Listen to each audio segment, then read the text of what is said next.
దేవాదాయ శాఖ, ధర్మదాయ శాఖ ఆఫీసర్లకి బంజారులు కాకుండా ఇతరులుగా ఉన్న హిందూ సోదరమణులకి మా విజ్ఞప్తి, బంజారుల ఆవేదనను అర్థం చేసుకోండి.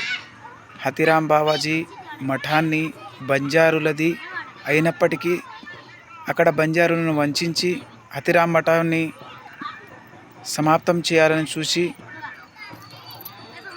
దాన్ని బంజారులకు దూరం చేశారు.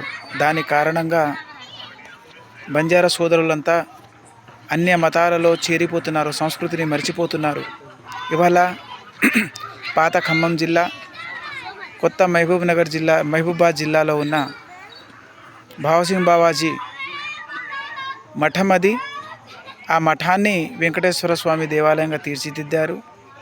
అట్లా మార్చి ఇప్పుడు పక్కనే జగదంబ భవాని, దాన్ని బంజారులు మేరామా డండియాడి అంటారు.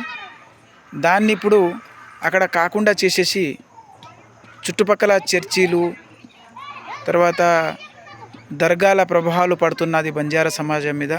ఇప్పటికే చాలా మత మార్పిడులు జరుగుతున్నాయి. అక్కడ ఉన్న కొద్ది ఆధారాన్ని కూడా మీరు తుడిచిపెట్టేస్తే బంజారులు చాలా విచ్చలవిడి అయిపోతారు. మత మార్పిడులు బాగా జరిగే ప్రమాదం ఉంది. కాబట్టి గమనించి బంజారా దేవాలయం ఉన్నటువంటి భావసింగ్ బాజా దేవాలయాన్ని, జగదంబ భవాని దేవాలయాన్ని యథాతథంగా పేర్లు ఉంచి దాన్ని కాపాడాల్సిందిగా కోరుచున్నాము.